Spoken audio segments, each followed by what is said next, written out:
This week's episode of Still Untitled is sponsored by Piper. Get security without the fees, and better yet, without the security companies. Check out Piper. It's an all-in-one home security and home automation system packed with a camera, multiple environmental sensors, and even a blaring siren. Get notified when motion or sound is detected and see exactly what's going on directly from your mobile device with encrypted live or recorded HD videos. It's easy to use and there's no wiring required. Starting from $199, you'll have a security system that you can customize to focus on exactly what matters to you. Go to getpiper.com/untitled. That's GETPIPER.com/untitled, and you can collect $25 off any Piper or Piper bundle. Welcome to Still Untitled, the Adam Savage Project. I'm Will. I'm Adam. And I'm Norm. I was looking, I was like, wait, I don't remember your name anymore. Which podcast is Which this? one is this? Is this the dad's one or is this the other? Wake up, Anyway. man. So let's just get right into it. You had emergency surgery. I did. Yeah. Yes. Now 3 days ago. It wasn't serious emergency surgery. I mean, all emergency surgery is serious surgery. So but yeah, I tweeted a picture. I had I had 2 of my 4 wisdom teeth removed. Tops or bottoms? Actually, number 1 and 32, a top and a bottom on my right side. Wow, weird. At least on the same side. Well, so here's the deal. My wisdom, I'm one of those people who genetically does not have to have their wisdom teeth removed. But I have a well-known proclivity for eating the sugars. Yes. And wisdom teeth, when you don't have them removed, become, as my dentist calls them, plaque catchers. And it's really difficult to get back there. And so in January, she said, you've got to get those wisdom teeth out. You should make an appointment. And I didn't. Of course, as one does. Cut to me on tour in April, I start getting a toothache. So I go to the dentist. Dentist says your toothache is in your bottom wisdom tooth on the right side. I can't do anything about it because you can't root canal a wisdom tooth. Yeah. It's just too much Magic going on. You words. just need to have it out. And you can't do it while you're on the tour because you can't take a day off or 2 days off or whatever. And also I was, potentially going to get super puffy in the face. So then I got back. We had to run right back into Mythbusters production. And then we were on a location shoot. And then we went to the Bahamas for reasons that I can't exactly explain right now. For work. For work. Yeah. It was for work. And in the middle of the Bahamas, the toothache. Now I've been taking Vicodin. And I can't stand that stuff. I mean, yes, it helps with the pain, but ibuprofen is more reliable to me. However, the pain was so extreme up and down over the last month, vacillating between 3 and 5. On the 10 scale. On the 10 scale. So 5 will ruin your day. it's funny because like toothaches are something that were an incredibly common problem, let's say 50 or 100 years ago. Yeah. And I don't think I've ever had an actual toothache. I have had a very interesting experience dealing with a constant pain for an extended period of time. And the mental ways in which that pain goes up and down, like stressful situations, make it worse. Busyness makes it better. All of these different things. But Keeping your mind off of it. yes. I also like that the scale, the pain scale. Yeah, You but said I know 3 the to 5. pain scale. It's not inflated at all. Like No. when you say 3 to 5. I've had that's capsaicin injected under my skin. yeah. This was 20% not as bad as that. Right. Some people are like, So that was a 7? That's a 7. That was a 7. No, Yeah. no, This was a 5. Yeah. So I had to leave the Bahamas 24 hours early. My dentist, she's amazing. I love her. I will not tell you her name because she's mine. We love her. Really. She's like actually a friend. When you find a good dentist, Oh it my is God. it is a person to bring into your life and make integral to both of each other. So she worked out and she got me an appointment with the guy, and on Friday I went in. Now here's the best part: is because my wisdom teeth don't need to be removed genetically, they're actually easy to remove. Oh, so they're not, actually. see, mine were all wrapped around the bottom jaw, and it was a nightmare. And everyone has stitches because they got to go Yeah. in there with the jackhammer and everything. I didn't have any of that, so they pulled out really well. Nice. The cavity that I had that was causing me toothache looks like something out of The Fifth Element. It is so awful and horrifying. Did you take pictures? No, I haven't. Oh. I kept You get- the oh, teeth. Of course, I no kept one the teeth. keeps their teeth. Of course, I You did. should. You should. They don't let always- you keep the teeth usually. They gave them right to me. I have all of my nice. kids' lost baby teeth in Nice. an Erlenmeyer flask in my office, and I Nice. put my 2 big Yeah. teeth in there. Teeth are right. gross. They are absolutely sickening. And it's You guys are really dainty. I mean, over time, Yeah. with all that plaque and stuff. First of all, flossing is I know. number one thing. I And know. Some days I don't brush, but I always floss. People don't know how to floss properly either. It's not the sawing motion. It's the scraping up motion. and down. Well, so my dentist told me to get. I can't believe we're talking about dental care here. We're not dentists, just to be clear. But she told me to get one of those things you clip the little heads on, and it has a thing that goes across. It's Yeah. like basically just a cross Julia saw. uses those. And when I started using that, all of a sudden I got good at flossing. Like I had always gotten bad notes when I went into the dentist before about my flossing, and once I switched to that, she was like, "Oh no, you're doing a really good job because it's all up and down, Yeah. and you kind of just rank it around from side to side to get the edges." At any rate, I had the surgery on Friday. There was a potential that I had to be on a television show of some kind on Saturday. Luckily, I didn't have to be. However, the dentist was so gentle, I did not have major swelling. Oh, that's nice. You'll be glad to know I don't have to take serious painkillers. I haven't had to take serious painkillers this weekend, which is good because I can't stand the fog of that stuff. I'm generally not a pill taker. Ibuprofen is the only drug I take regularly because, I'm getting older and my job is active. And that's what I've been hammering it with. Yeah. You're not in a weakened state. Not in a weakened state. So I am much better now. It's such a godsend not to have that. But the delirium. It would have been great to Yeah. sit in a movie theater with that delirium. And it all was hazy dream. because yesterday I sat through the very stressful and awesome Mad Max Fury Road. You thought it was? I see. I didn't. I wasn't. I watched it yesterday morning, and I wasn't. It wasn't super stressful. I just found it's Really? unrelenting. Yes, You have to give it that. Yeah, oh no. But yeah, like when I think about super stressful, I think about like the kind of existential dread that I get watching Breaking Bad or something like no, that. it's not that kind of stressful. Not even Pulp Fiction stressful. Yeah. Is this going to be as bad as I think it's going to be? No, it's more just like it's unrelenting. It is the most expansive car chase ever. It's amazing. 2-hour car chase with all the peaks and valleys that it's of good writing. Do we want to talk about it a little bit and then transition to spoiler cast after a couple of minutes of talking? Sure. So we'll Let's do do no that. spoilers for a bit, and then we'll warn you if you haven't seen it yet. That sounds good. First off, I think everybody here agrees you should go see the movie. It's fantastic. Yeah. It's fantastic. And I think that let's just talk about the Mad Max Road Warrior franchise thus far. I'm a big believer that the Road Warrior, which is also called Mad Max 2, is the best. I think that's a very think safe that statement. Mad Max, the first one, which is a much darker and really disturbing and upsetting film, is the second best. And Beyond Thunderdome has some redeeming qualities, although it's a little more comic. More B-movie. It's Beyond Thunderdome is very similar to Army of Darkness for me, right? It is. Here's a cult thing that was, in this case, a foreign movie and did pretty well, and then got a big release in the U.S., and then they made a third one Hollywood style, and it's kind of I'd rather have the original. These movies made Mel Gibson, and they deserved to because Mel is amazing in them. He is he is such an incredible action hero and a brand new kind of one. But the neat thing about Mad Max has always been that it's not like. I guess in the first one, the story's about him and his journey, but the second and third movies are very much, he's just kind of the Camry. He's a framing story. He's your witness, yeah. Surviving. Yeah, and that's actually been a very interesting. Well, we'll get to that when we talk spoiler cast stuff because I think Tom Hardy, the cast of this movie is phenomenal. The acting is amazing. The writing is great. The stunts are incredible. It looks beautiful. The cinematographer, whose name escapes me right now, came out of retirement to shoot this. They shot it in the Namib Desert. It is for months. Like they were literally there for 6 months. Yeah. It is.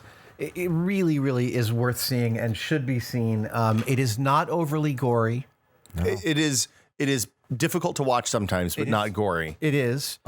There's a lot of stuff that will make you really not uncomfortable. Gratuitous. No, It is not but it's gratuitous. honest. And without being spoiler, I will tell you, if you watch the trailers and you see the wayfish females and you worry that, like a lot of action movies, you are going to have to witness their abuse in order to witness some redemption, you do not.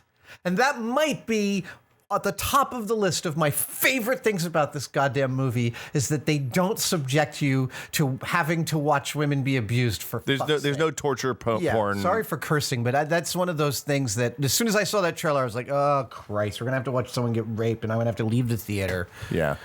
Yeah. Their arc and their story, their redemption is not contingent on how bad they had it on screen. It is a different story than you think it is, and everything about the movie is different than I thought it was coming in. Yeah. It is a perfect example of a trailer that masked the movie, but told you what you needed to see to get done. Yeah, and even the big set pieces. You see in the trailer a giant tornado, and you're like, oh, that's got to be the big finale, but it's not.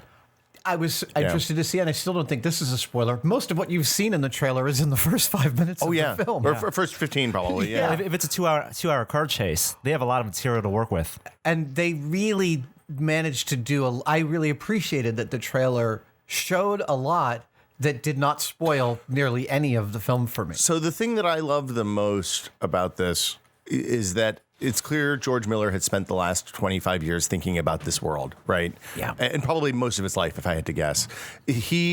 Everything you look at in this movie.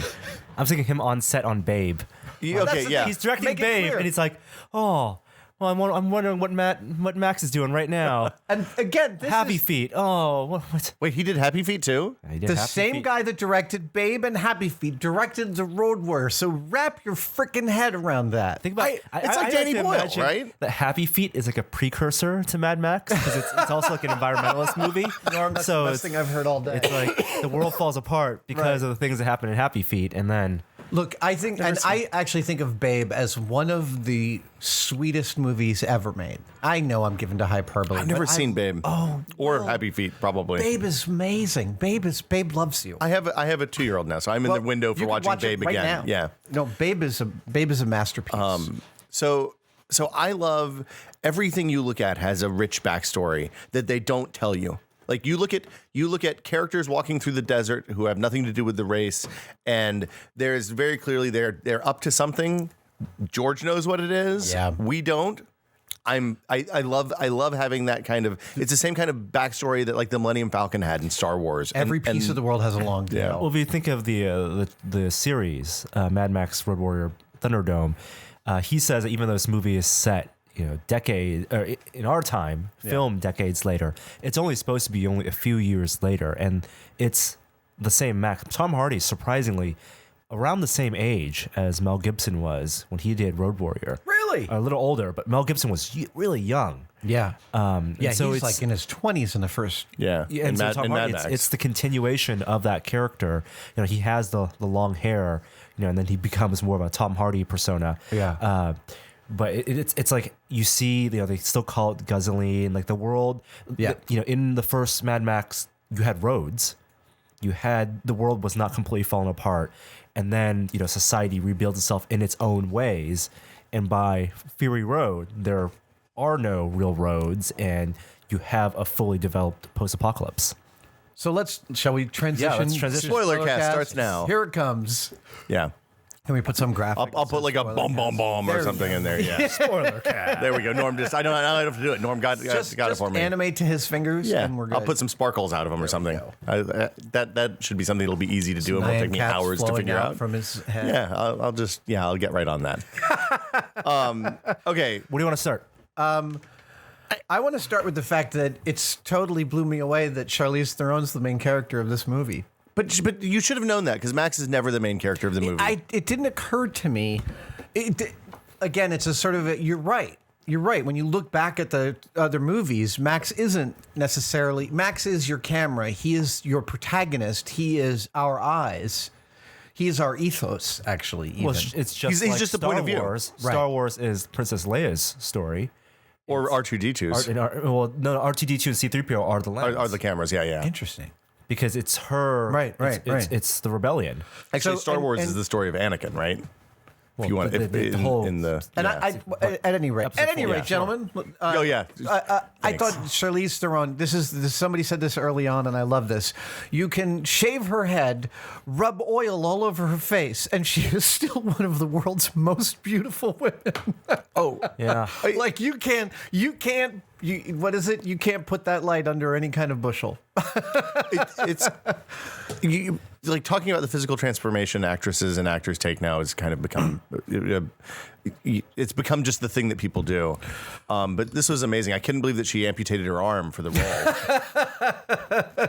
Yeah, that's going. I mean, that's pretty significant. It's method. And her stunt double, fantastic. I mean, you're right. So if we talk about the character story, we're entering this world. Even if it's the first Mad Max movie you've seen, you get the first opening lines are him standing at the edge, and he tells you the theme of the movie right away. Right. Survival. Yes. And then it's a car chase. Car chase upon car chase. And, to be fair, that first 10 minutes where he gets branded and, you get to find out that citadel that they're all in with the war boys, the lens is on him. Yeah. You don't get Furiosa until the war part, until her caravan Imperator Furiosa is the name of Charlize Theron's character. His story appears to be done. Actually, because he's caged. Right, and he actually remains caged for the first third of the movie. Yes. It doesn't actually get all the way out of his bonds until halfway through. And when they're framing up the caravan to do the trade for oil with the guzzling town, which again, it's water for oil is the trade. You have presumably or mother's milk for oil. Yeah, mother's milk for oil. Right. Okay. So one town makes all the bullets, one town makes all the gas, one town makes. Oh, is that the theme? Yeah. So because it's Bullet Town and Gas Town but Bullet Farm, Gas Town. And so that's sort of the world building. The camera isn't even really focused on her until they're already on the road, and then she makes the call. And she makes a decision to go off road, and then everybody with her follows her unconditionally because that's the way it works. Yeah. So she already has, she's not a slave in the traditional sense in that world. Like she has stature and standing, and they follow her. But then it becomes a big change. Well, she's a lieutenant, right? It seems like, or a high-ranking general, lieutenant or general, whatever. I mean, she's the best of the best. Yeah. And it's a wonderful transformation that she and Max go through, starting out fighting, begrudgingly with guns pointed at each other, escaping because they don't have as much to fight with each other about as they do to get away from other bad guys, and then becoming effectively partners because they're the only ones that can handle this thing and understand each other on a level as survivors. Yes. That becomes the connection. They are both survivors in the extreme. Well, they're blood siblings, literally. Like yes. they share blood. Right. Literally. By the end. That becomes the ritual. I wanted to talk about, there's been a lot of what do you call it? Brouhaha?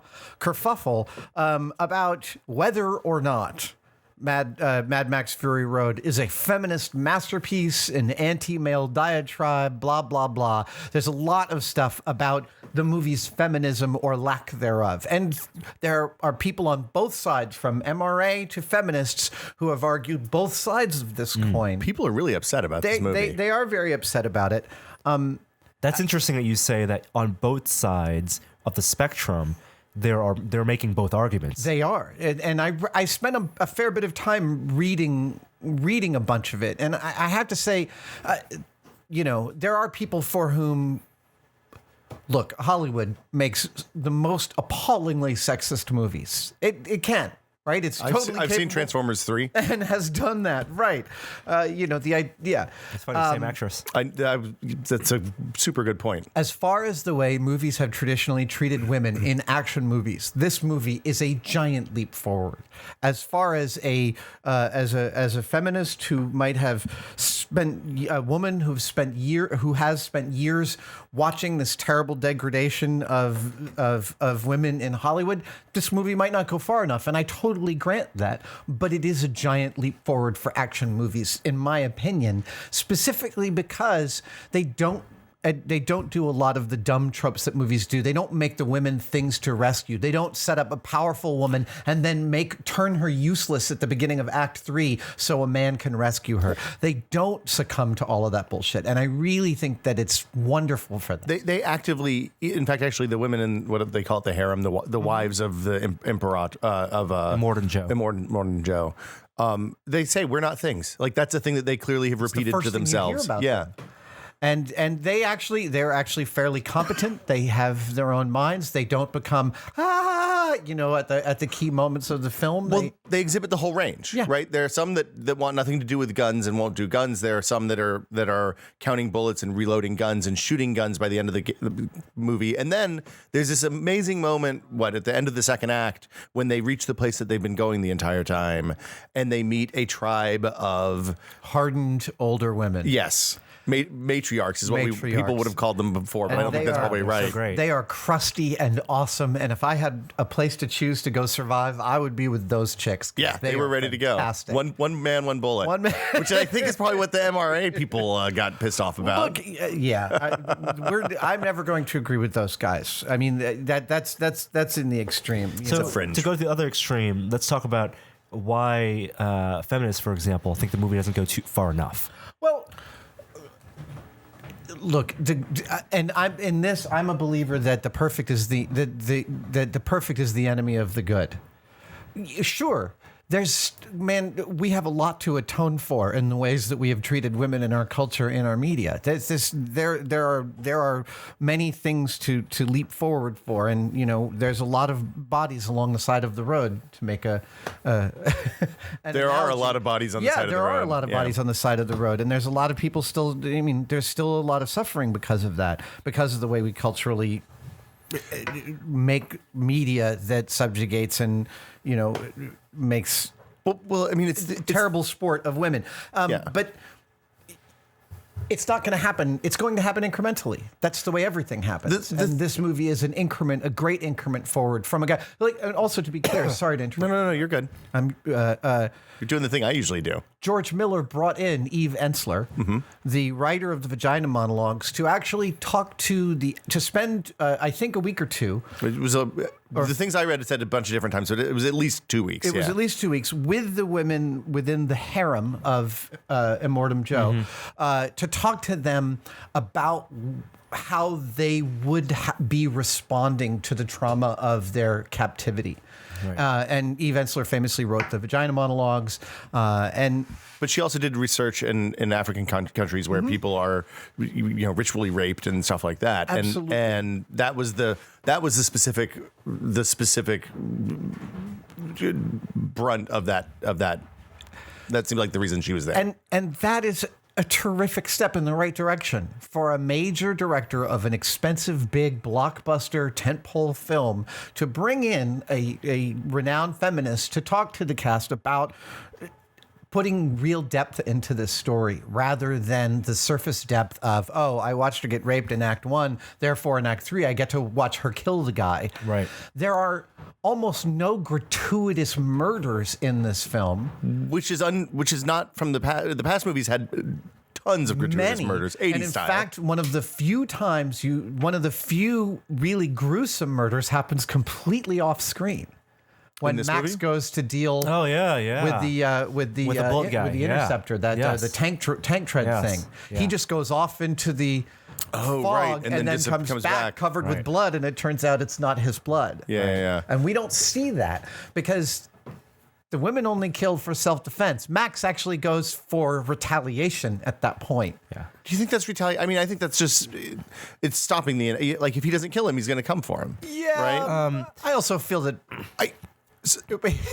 the symbology also of Max coming back and washing the blood off with mother's the milk. Yeah. It's hilarious.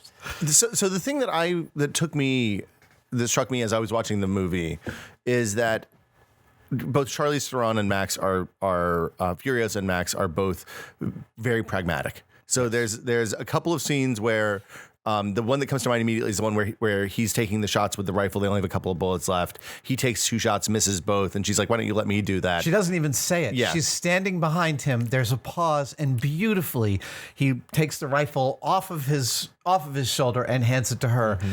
And since she doesn't have the arm, doesn't acknowledge it, other than she just rests the rifle on his shoulder. Don't breathe, and she makes the shot. I love that scene. I love that nonverbal. When going back to how they were at each other's throats in the beginning, like it takes a while before they trust each other. It's and from earned. Both their perspectives, it makes total sense. Like watching it, she has no reason to trust him. Yeah. she doesn't know that he's nor he his her. name. It's his name on the movie or whatever. He uses the lens. Right, and it takes a while, and that feels earned. And like she doesn't hesitate to pull that trick with the shotguns. You're totally right. It feels very earned, especially when she shows him the special key sequence to run the car. So I think, but that was a pragmatic choice too. Yeah. She couldn't do the driving then. Right. He had to be able to drive. Yep. So she had no choice whether she trusted him or not. She had to tell him how to start the car, or else the cargo was going to die. The earning part is when he goes off in that one scene where you don't see it off camera when he kills the bullet guy, and it's not a now I trust you because you can kill people. It's because you're also surviving. Right. Yeah. So when you ask about, let's say, feminists who feel like this film does not go far enough, a friend of mine is a philosophy professor and asked me if I'd seen Ex Machina, which I have not yet. Oh, yeah, that's the one I want to talk about exactly as a comparison. And I want to see Ex Machina, but when she asked me if I'd seen it, I said, I haven't. I'm a little nervous about it. And she said, why? And I said, hi, female android robot. Sexy robot. Sexy robot. Yeah. I'm worried about which way it's going to go. And she said, that's good that you're worried. The film subverts what you think is going to happen, and it's smarter than that. And I said, great, I'm really looking forward to seeing it then. And I think one of the main complaints I've read is this isn't a feminist masterpiece. It's an action movie that basically doesn't succumb to a lot of the dumb tropes that most action movies do. And again, by definition, I think that's a good lens. It's not to deep. Qualify it. This isn't necessarily a deep movie because it's a big action movie, which is fine. Again, yeah. No. What do you think? But no, I think that's the lens by saying it doesn't need to have the check boxes in the tropes. That's what makes it a big step forward. The fact that it's more complex than the Bechdel test, right? Yeah, it passes the Bechdel test repeatedly, where women are talking on camera with names about something other than a man. This is. Yeah, but I mean, the Bechdel test is the thinnest of totally criteria because it's shocking that it's so hard to pass it. Yes, even given its thin veneer of even in movies that are theoretically made for women. There's a good comparison in an article you sent over with Guardians of the Galaxy with Gamora, who you didn't like character, which I thought that character was underserved. And I thought she was totally underserved. And it's a really good contrast. Her complexity was both boring and inexplicable at times. The very character of a warrior princess itself is a trope. But she's trained by Thanos. She should be an ultimate badass in the universe, right? Right. And yet she gives away her plan the moment she's in prison to people she met 15 minutes ago. Yeah. And by setting her up, that character so high up, by saying she's a badass, you're also in the self, compensating for a lot. Yeah. And in this movie, it doesn't do that. She, Furiosa is respected. She's a good driver, but she's not perfect. But she's not held up to that high standard. Right. I'm really, really pleased with this movie. I know that Tom Hardy was apparently difficult on set and has apologized publicly to both George Miller and Charlize Theron for being difficult. I'm curious about, it might have been a very stressful shoot. I mean, desert for 6 months seems hard. But he has signed up for 3 more. Oh my god! Oh wow! He has signed up for 3 more of these. They didn't make a ton of money, so I hope they make 3 more. I hope they make one more. I hope they make one more. I really enjoyed the spit out of this movie, and I do think that I'm not a fan of Hollywood's treatment of women, and it has. This movie is a wonderful move forward. It's also great that the movies don't need to be about those specific characters that we saw going forward. Mad Max, in some sense, it's an anthology. It's an anthology series where and the film ends with Max moving on. Exactly. Yeah. Max is leaving the Citadel, and Max is off to other adventures. Which is, I mean, the Australian outback, and presumably the salt is across the Indian Ocean, or what remains of it. Right. There's a lot of world out there for Max to explore. Yeah. The thing that you guys said that the movie's about survival, and I think that's definitely true. The big conflict for me is that it's survival versus humanity, and these movies always start with Max in an almost feral state. I mean, the first one doesn't, but Road Warrior and Thunderdome both start with him almost feral, and then he develops a connection to humanity again. Becomes still absolutely brutal throughout, but goes back into the outback as a man, and then presumably something's going to happen. He's going to be out alone for a long time and come back feral again the next go round. It'd be interesting, you know, Max keeps on going to find his adventure. It'd be interesting if the next movie finds Max settled somewhere. And adventure comes and finds him. I don't think he's a settler. I don't think he's going to have another wife and kids. No. I don't think so either. But maybe he finds a nice little bit of green on the edge of some waterway. Yeah, the port cities in Australia are lovely. The John Wick version of Mad Max. Old, retired. I'm 2 weeks from retirement. I think we're unanimous though in go see Fury Road. It deserves your $10. Go see. I wasn't a big fan of it in 3D, frankly. I didn't watch it in 3D. I saw it in 3D. I had to see it in 3D because that's the ticket I could get, and it wasn't that. I want to go see it again in 2D. It's some of the best stunts.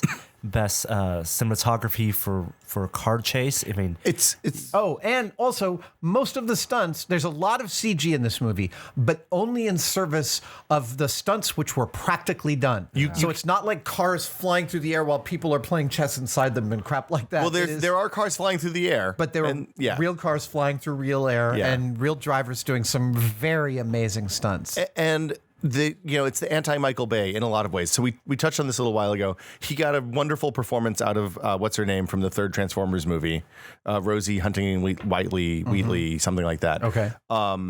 Which I didn't think was possible after seeing that third Transformers movie. And the battle scenes are intelligible, and you can see what's going on. Like you can follow all the fights, you can follow the car chases.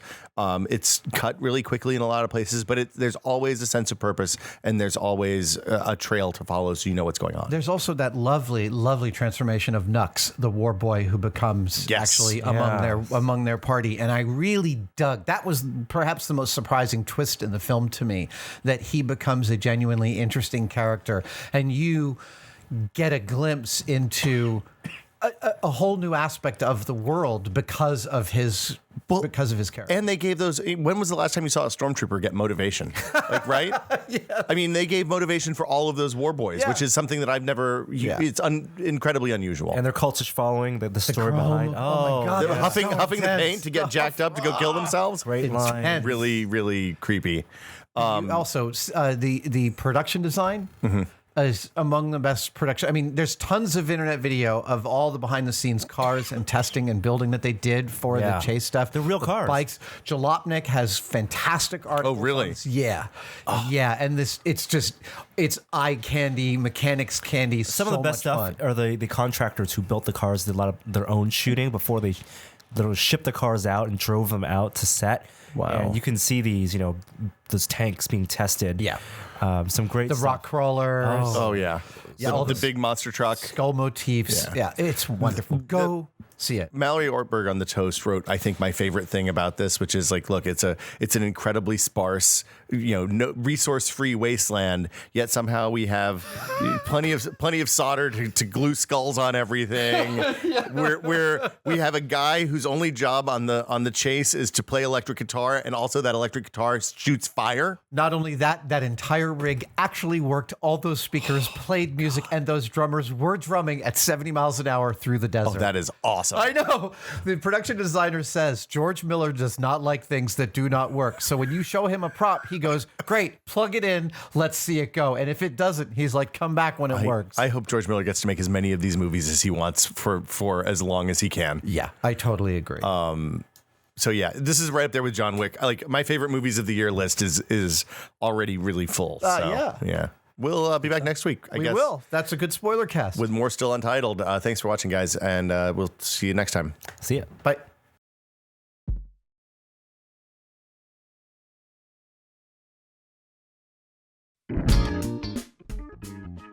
Today's episode of Still Untitled is brought to you by Piper, an all-in-one home security and home automation system without the fees, and better yet, without the security companies. Packed with a camera, multiple environmental sensors, and even a blaring siren, see exactly what's going on directly from your mobile device with encrypted live or recorded HD videos. There's no wiring required, it's easy to use, and you're completely in control. Starting at $199, you'll have a security system that you can customize to focus on exactly what matters to you. Go to getpiper.com/untitled, that's GETPIPER.com/untitled, and collect $25 off any Piper or Piper bundle.